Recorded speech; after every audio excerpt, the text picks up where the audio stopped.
But Well, wait. Was that debunked? I just want to make sure we debunked that last myth.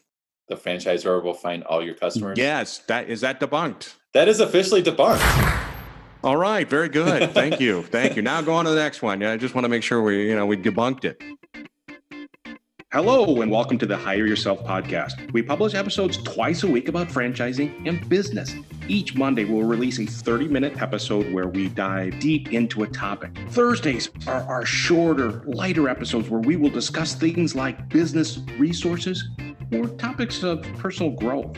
I am one of your hosts, Pete Gilfillan, and I'm joined with my business partner, Nat Truitt. And together we have every experience in business and franchise ownership. We have worked hard over the years to realize our dreams and control our own destinies. Our experience will help you become a better business owner and franchisee so that you can live life on your own terms. All right, Nat, I'm pretty excited about today's podcast, but I got to tell you, the day is starting out well when you get ready for the podcast and every single headset that you have for the podcasting is gone. Your wife has taken everyone out of your office. So I know the day is off to a good start. So is she busy watching Netflix or what's going on? Well, she's watching a lot of stuff. Yes. Yeah. So, but we all are watching a lot of content. And funny you say that, right? So I was walking around the house the other day, and all of a sudden I caught my kids, and they were because they're always looking for new content. They're watching. You remember the TV show MythBusters?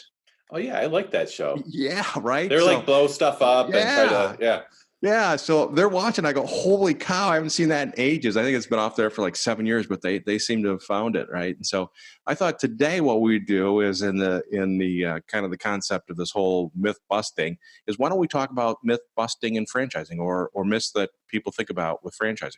That sound like a good plan for today? I love that. Do you have any ideas, or where do you want to start? Well, we'll start with I think my favorite one. And I get up there and I'm giving speeches or I'm doing presentations on franchising, and people say, well, franchising, they think of McDonald's, Subway, and Dunkin' Donuts and all that kind of stuff. And I go, there's so much more to franchising than just fast food and coffee and stuff like that.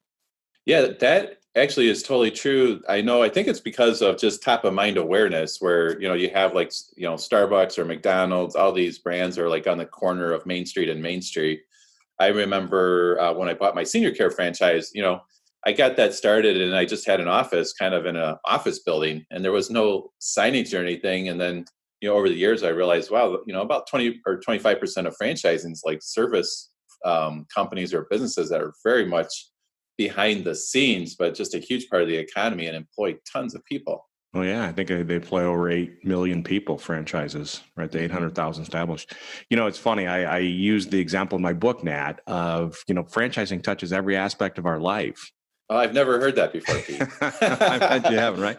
But, I use the example like where you get up in the morning, you go work out. Yeah, that's a franchise. And you stop off and get a cup of coffee afterwards. That's a franchise. And on your way home, you pick up your dry cleaning. Yeah, that's a franchise. And you pick up your kids at the house. You take them to a martial arts class. That's a franchise. You pick up a sub sandwich afterwards. It's a franchise. You basically get home and there's a window washing franchise in your driveway. They're washing the windows of your house. So franchising touches every aspect. Yeah. The interesting thing I find is that, a lot of people, again, they can't get past that it's just beyond food. I mean, but it's touching and they're really kind of taking over mom and pops. Do you see that where franchises are taking over mom and pop organizations? Oh, yeah. I always kind of say, or teach people how franchising a lot of times is a consolidation of mom and pop industries. You can even think about painting as an example, right? It's become a very high-tech business, and they use a lot of technology to do their quotes, proposals, sales and marketing, call centers, all that kind of stuff. So it's hard, for mom and pops to kind of keep up with that kind of horsepower at the, franchise corporate level. So it's definitely service franchises are growing exponentially. Yeah, and even facility-based ones, right? They bring in new technology. I was at a franchise where they do stretching, right? And they had this really cool machine. You stand in front of the machine, and it will literally tell you where your body's tight. I'm So like, did you basically break the machine? I did. I broke the machine, right? But I'm like, well, how do I buy one of these? In the back of my head, I'm like, my wife's never gonna let me buy one of these. But Right. I'm thinking that's a really cool machine, and the average Joe is not going to be able to afford that or have Yeah. that Or level just of, have the research and development to even connect those dots, you know? yeah. So That's so awesome. franchise, yeah. So I think we've busted this myth, don't you think? It is officially debunked. Debunked. All right. So we've debunked that myth. Let's Yeah. talk about another one. You got another myth you could Well, think I of? think, kind of along the lines of fast food and all that, I think a lot of people I talk to are like, they're like, I don't want to be stuck behind the counter. So I think in their head, they're kind of thinking like, being the guy at Subway that's, taking the orders and working 12 or 16 hours a day, or kind of at the post, like, remember those like mailbox or post office type franchises where you'd go in there and the owner was always behind the counter. And I think that kind of freaks people out because they're like, I don't want to just buy myself a job that's, 16 hours a day. Yeah, right. And if you're a corporate executive, you're a VP, and you're making $250,000 a year, and it's really hard to go be the person standing behind the counter making sub sandwiches, right? Right. You're destined to build something bigger, and I think that's true. It's that, yeah, when we talk about franchising, there are people, and I use the example of the Subway that was here in my town, downtown. The owner was there every day, that kind of stuff. Right. Right. But you look at those franchises in other parts of the country and you got people that own 75 of them. So I think it's really, in many cases, the business model and how the owner wants to be involved in the business. Yeah. That's kind of what I like about franchising. It can kind of meet you where you're at. And also, you have to have some executive level skills of team building and managing KPIs and focusing on growing. So the guys that's their focus, they're able to kind of put together a portfolio of locations. And guys, frankly, some guys do just want to kind of kick back and go to the store every day. And, of course, there's, those franchises, but it's not just like if you buy a franchise, it's not just you go to the store and you have to work, at the cash register. It's definitely much more scalable. Like you said, we all know guys that own 75 Subways or even, hundreds of Burger Kings or things like that. There's a lot of opportunity to kind of grow, grow your portfolio and Yeah, and even like your legacy. service-based businesses, right? You think about service-based as a owner of a service-based business, you don't have to be the one doing whatever the business is, right? So if it's a lawn 100%. fertilizing business, you don't have to be the one spraying the lawns. Like Yeah. we had a window treatment franchise come out to help us with some window treatments, and the owner didn't ever come out. They had their Right. salesperson come out and do all the measuring, do the estimates and all that kind of stuff. And then the installation person came. We never saw the owner. And that's a great example of a service-based business where you don't have to be the artisan. Yeah, I think sometimes I ask my people I'm working with, like, hey, when you go to like Great Clips or Sport Clips or someplace like that, do you ever see the owner there? And no one has ever, I don't think, said yes. The owner's always there. Yeah. So just a very kind of a concrete way to debunk that myth is, you don't have, if you own a franchise, actually the better owners are probably not there because you want to really build a team so that you can scale it up a little bit. Yeah, well, it's hard if and I use the example junk removal. I knew a guy that went into junk removal, and I talked to him after a month. I said, "What are you doing?" He goes, "I'm on the truck." And I said, "Okay, you got it. I understand you got to learn the business." So I called him a Right. month later. So now he's 2 months into it. And I said, "What are you doing?" He goes, "Well, I'm on the truck." I said, "What are you doing on the truck?" You could pay somebody $12 an hour to be doing that, moving all Right. the stuff. You need to be out there building your business. And if you are the artisan working in business, it's really hard to scale and grow it. To your point. Yeah. Well, and again, like we were talking earlier, franchising can meet you where you're at. So if you really just kind of like being on the truck, I guess you could do that because, Good. ultimately when you own your own business or your own franchise, you have the ability to kind of do what you want and create your own job description and have other people do stuff that you don't like. So would you say that we officially debunked the behind the counter? Yes, we've debunked that. Yes. All right. Because I was thinking, as we were talking about that, I was thinking a little bit about job security, right? So, like, just being able to be empowered to create your own job description, essentially.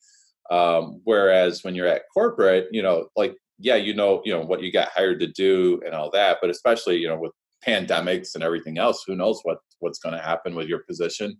Corporations are downsizing, they're relocating and all that. But, if you own your own local business, you really have the ability to, write your own job description and roll up your sleeves and get to work. Well, I think it's more, I think you use the example is when you have a job, you're renting your income, right? Yeah. Yeah. And so, when we talk to people, they go, well, job, I've got a paycheck, right? That's security. You got a paycheck. I got benefits, right? But as we're all learning, there could be times like 2008, that the Great Recession, or even today in the pandemic where, yeah, you may have had job security, but when they come in and say, we're furloughing you, we're letting you go, that's gone. Your income Yeah. is gone. So I look at it as there's no more security in corporate America in a job, right? Because at any point something can happen and they can walk you out or give you a package or they're going a new direction and you're out. Yeah. Your income is gone. Yeah. When you own your own business, you're not really going to fire yourself, right? Well, I'm going to be the last one standing. Put it that Exactly. way, if it's my Exactly. business, right? So, absolutely. I mean, that's the real benefit. And then, the other thing people say is, well, but I get health insurance with my corporate job. Yeah. I know I've had my own company since 2001. It's easy to kind of get wound around the axle with all that stuff, but there's really a lot of good health programs on the open market now. You got to pay, you got to write that check every month, but kind of having that security and also having that freedom to have your own business, that's what I like. And then you also have all the tax benefits too. So, Yeah, and you could pick the health insurance you want. I mean, we're Mhm. the same thing. We've found that it's pretty easy to go find dental and health insurance and stuff like that, and you certainly have to pay. But even in the corporate world, they're shifting the expense of healthcare to a lot of the employees, right? So what used to be where you got 100% of your healthcare paid for by a company, now they're covering 50% of what the costs are. So that's kind of Right. shifting too. But bottom line is, as an owner, you control the benefits, the security that you have, and nobody else can take that away from you. Yeah. And I think that a lot of we're finding, I think we're seeing that a lot of franchises are actually doing well. They're holding their own in the quote unquote pandemic and all that, and they're really adapting and evolving quickly. They're using technology a lot too, which I think kind of helps you have more security when you own your own franchise because you have all those resources behind you to problem solve. You think about like a Panera where they have the delivery app. You can pick up your food, you can have it delivered. There's all those different options, and they're just they're probably doing great right now. If I had to think about it. Yeah, you're really seeing people leverage a franchise, the leadership, the helping them get through the tough times, but also the application of technology or the investment of what they put in there.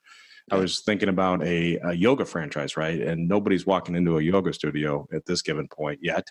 I know they're starting to open them up, but the idea of a confined area, extra heat, and all that kind of stuff. But the idea was is they went right to virtual classes where yeah, people, as members, could take virtual classes, and I think that's the real benefit of a franchise.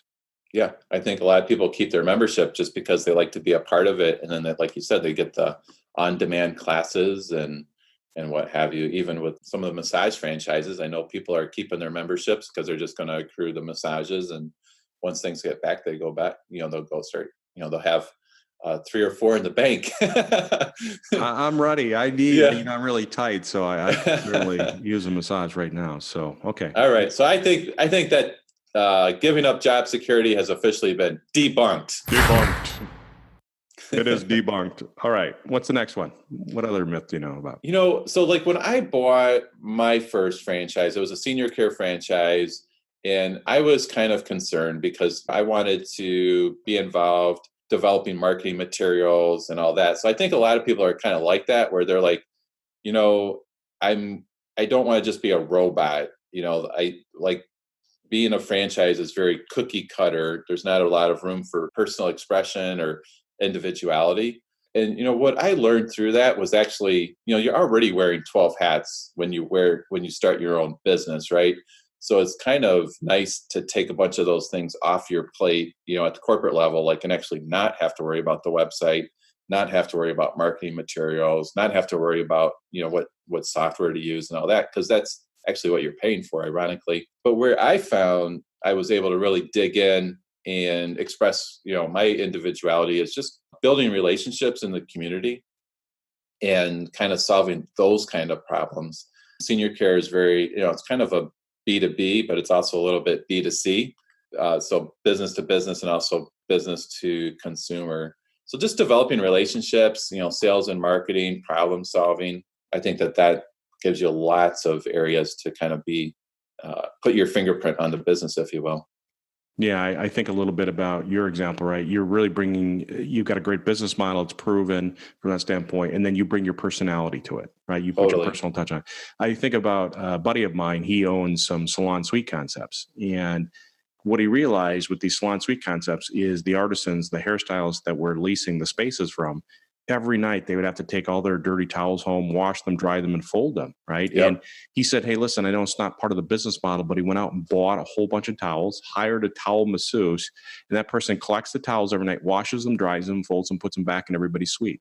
Part of the business model? No. But was it something he added his personal touch to the business? I thought that was really kind of innovative, very cool thinking. Yeah. I think I always say nothing happens till somebody goes and sells something. So sales and marketing, and then just also problem solving. I think that's and just being a team building is a really huge part of franchising. And that kind of, I think, building relationships and solving problems, there's just tons of opportunity. Every day is really different when you own your own business, I have to say. Yeah, but to the point, you can put your own spin on it. As long as you're following the system and being successful, and you can take it to the next level by making it yours. Yeah, you don't want to reinvent the wheel. You think about like Five Guys as an example, right? It's like they've got the burgers and you walk into the store and they've got the boxes of potatoes and the nutshells on the floor. Peanuts, I guess. Actually, I'm thinking is it Outback? What was that restaurant that had the peanuts on the shells? No, that's Five Guys, right? So Okay, they it's have Five the Guys. things of you just grab a basket of peanuts and you eat them and throw the shells on the floor. But so it'd be kind of weird if all of a sudden, I don't know, like they had something else on the menu, right, that no other store had. So it's kind of nice to just have like some structure in place, and then that customers know what to expect. So that's what I kind of like about franchising. Yeah, absolutely. So yeah, I think there's lots of room to put your fingerprint on your own business. I always think of franchising as being hyper local. So even actually a lot of times you'll see retail places, they'll have kind of like the local, they might have the Denver and, whatever city or town you're in, and just have lots of pictures and things like that on the wall. Yeah, there's some that I think about. I think it was a pizza place where they let you customize it to like the university that was in your area and that kind of stuff for the pro team. So certainly you can personalize it. Yeah. So do you think we've debunked that myth? I think we've officially debunked that. All right, very good. Well, what about this idea when we talk about, one of the myths that I hear is that people go, well, I want a brand that's been around for a very long time. I want that brand that is everybody knows the name. Yeah. Do you hear that myth a lot? Ironically, I was thinking about Five Guys because I remember a few years ago, I was getting asked about Five Guys like all the time, because they had grown fast. They had a lot of stores open. So they're kind of getting that brand recognition. So then, people that were thinking about franchising would ask about it. And I kind of, always felt a little bit bad because, I just had to kind of explain to people, Five Guys is a great brand, but most of the US is actually already sold out. Like here in Chicago, I think there was, 7 or 8 stores open. So you'd think, oh, there's more territory. But what happens a lot of times, guys, owners buy the rights to open up 3 or 4 or 5 locations. So territory was all sold out. They had their first, one open, and they're kind of in development. So they're opening up more and more all the time. So sometimes what I think is strategic is kind of, can we go in the Wayback Machine and try to find something that's up and coming or emerging, so that way you're able to kind of get the territory that you prefer in your own backyard. Yeah, I think the myth is that, hey, listen, I got to have a brand that is established. And the problem is, to your point, is it's really hard to find the territory available with a franchise or another way to say it is, I say, if you know the name of a brand, you've probably missed the opportunity, right? Yeah. And so there's that 100%. trade-off Yeah. at some point. Yeah. Every once in a while I get guys that are like, oh, I'll relocate. I had a Orange Theory guy that he was so hot to try it on Orange Theory. And so basically US is sold out. So he's had in his head, I'm going to open up 10 Orange Theories in London, England. And I'm like, holy cow, that is, what's the right word? Like, you're just a really love that brand. Yeah, You brand move your enthusiast. family to another country to open up. So, but I think that that's great. I love to see, people get excited about, some of these different brands. So, Yeah, there's trade-offs, right? So you could relocate, but a lot of times what you can do is find the next one that's emerging in that area, right? So you take Orange Theory, right? There's other brands that are kind of taking that model and spinning it and putting a little different uh, mix on it, right? So the idea is that maybe you find that new brand that's coming up where you can get territories or locations that maybe are open.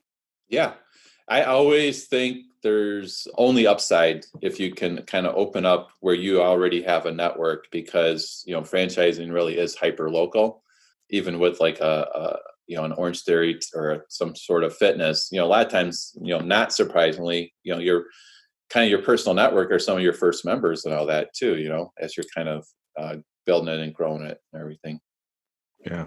Yeah, I think that's right. It takes that kind of a hometown business and makes it where it's more sophisticated, but it's still a hometown business, right? You're Yep. there in the community, engaged.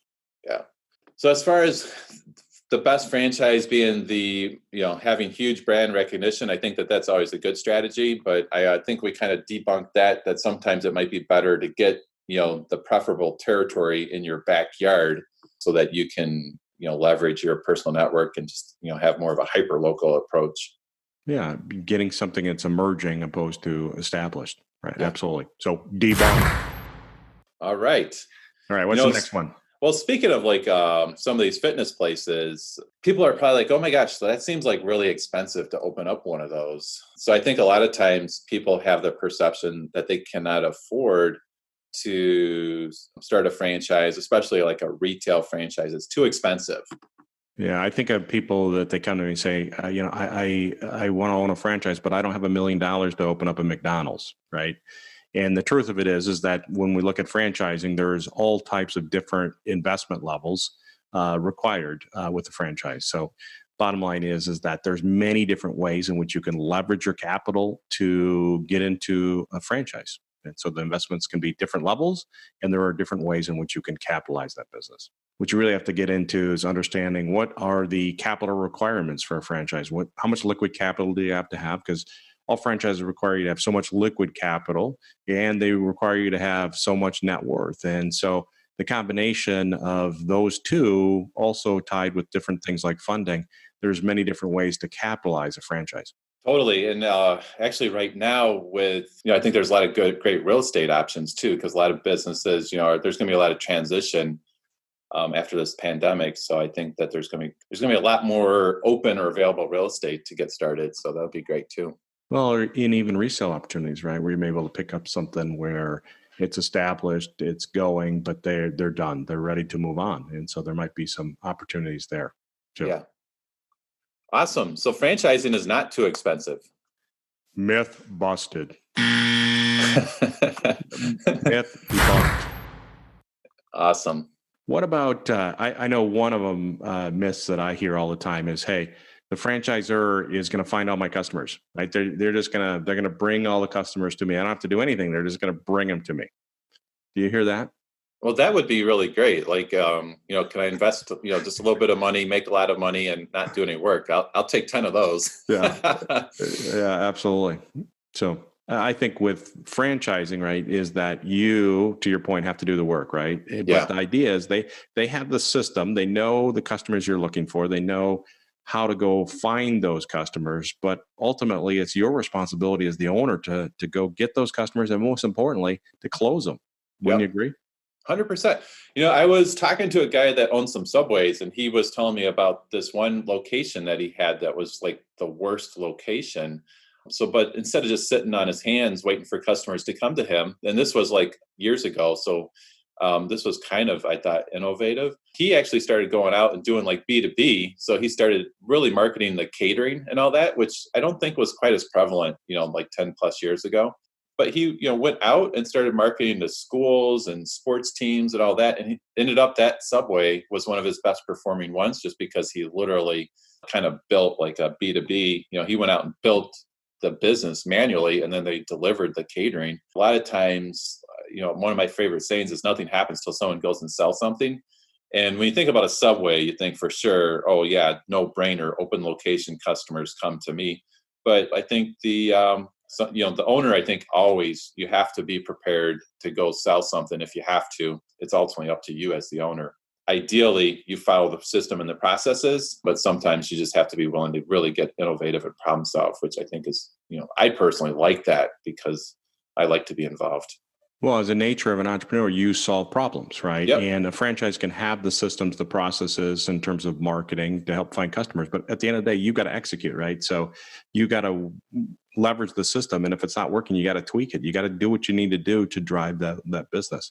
And most importantly, to your point is once you get that customer, you've got to actually close them. Exactly. To do the lawn service or buy the sub sandwich. Yeah. So kind of along the lines of that, in franchising, there really, is no guarantee of success. But well, wait. Was that debunked? I just want to make sure we debunked that last myth. The franchisor will find all your customers. Yes, that debunked. That is officially debunked. All right, very good. Thank you. Now go on to the next one. Yeah, I just want to make sure we debunked it. Awesome. I was thinking about success is guaranteed. And, a lot of times I'm working with my guys and I always kind of tell them that the only guarantee, like when you think about yourself, if you've been successful in other areas of your life, I always say like past performance is a good indicator of future success. And so, with franchising, just like taking a new corporate job and everything else, you're kind of betting on yourself. You can stack the odds in your favor by finding a good franchise, but really there's no guarantee of success. The buck always kind of stops here. Success is earned, right? Yeah. Whether you're in sports or you own a business, success is earned. And just by being on a team, just by owning a specific business or a specific franchise doesn't mean success, right? Yeah.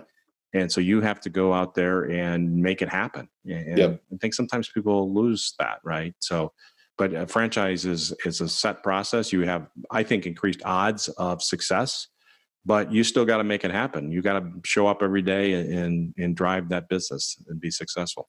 Well, just think you could be kind of cruising along on cruise control for a couple of years, and then all of a sudden we got the coronavirus, and it's like, whoa, in a matter really in probably less than 3 weeks, you kind of have to figure out a new way of doing business. Otherwise, you're going out of business.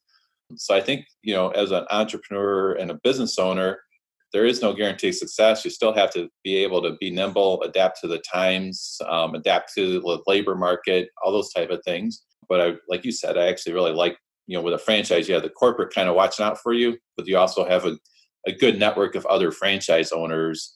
I know with my senior care franchise, we would do monthly co-op meetings, and we were always working together to be successful. And there's just so much camaraderie in those systems. Yeah, well, between the systems and the support and your fellow colleagues, the other franchisees, there is improved rates. But at the end of the day, again, you earn success, right? Yep. It's on you. I think about when I used to wrestle in high school, and I know that's hard to believe. but the thing is, when you get out on that mat, you're out there and it's you, right? There's no baloney. I mean, it's just you are wrestling somebody else, and there's nothing else to fall back on. Success is determined of what you do on that mat. Yeah, 100%. So success is guaranteed. True or false? Myth debunked. Nice. What else do you want to talk about, Pete? What other myths are you thinking about? I get people that sometimes say, I want to invest in an industry that I know, right? Or a field that I know, right? My experience is I'm an engineer. I'm a mechanical engineer. I want something in the mechanical engineering space. And what I tell people is that, listen, with the franchise or any business, as long as you have some business acumen, you've got some leadership skills. The idea behind it is you apply that leadership skills and the business acumen to a business model. You don't necessarily need to know the industry, but you do need to have business acumen and leadership skills to go drive that business, follow that system to be successful. 100%. I think I probably talk to at least once a week to somebody that, we kind of go in depth on this, and they're like, oh, I don't know X, Y, Z. And I'm like, that's perfectly fine. I didn't know anything about senior care when I got started either. I went to corporate for a week of training, came home, this was kind of almost before, we didn't use computers that much back then, but came home with a bunch of 3-ring binders and a phone number of corporate. And I was just on the phone, trying to figure out how to set up payroll and hire people, it's just, but that's the nice thing. There's lots of training and support. And again, there's other franchise owners that you can always talk to. But, you're able to leverage what you're awesome at, which is typically corporate executives are great at team building. They're great at kind of following a system, quite honestly, following a process and managing KPIs. So all those are very transferable skills. And I don't know if you really want to be the guy, like there's say a locksmith franchise. I don't know if you really want to be the guy installing locks and deadbolts and things like that. Yeah. Well, most executives don't know every single role, right? Within their organization. They understand it enough to be able to drive the business, but they don't need to do that. So exactly. I agree with you 100%. Kind of keep your focus on growth, acquiring new customers, sales and marketing, building a good team, a good culture, all that kind of stuff. Yeah, most of the people I work with, if they do invest in a franchise, it's not an industry they've been in the past, right? Yeah. I think that one is debunked. That's actually, that is actually totally true. I don't know if I don't think I've ever worked with somebody that bought a franchise in something they were an expert in. Yeah. All right. Interesting. So, myth debunked. Awesome. Well, I think that kind of wraps up our podcast for this week, Pete. As we go out there and we look at things, the idea is just get past those preconceived notions, because a lot of times those preconceived notions can be debunked. Awesome. Well, you guys have a great week. You too. Thanks for listening to this episode of the Hire Yourself podcast. If you enjoyed this episode, please subscribe, give us a rating, and leave a comment on iTunes or wherever you're listening to our podcast.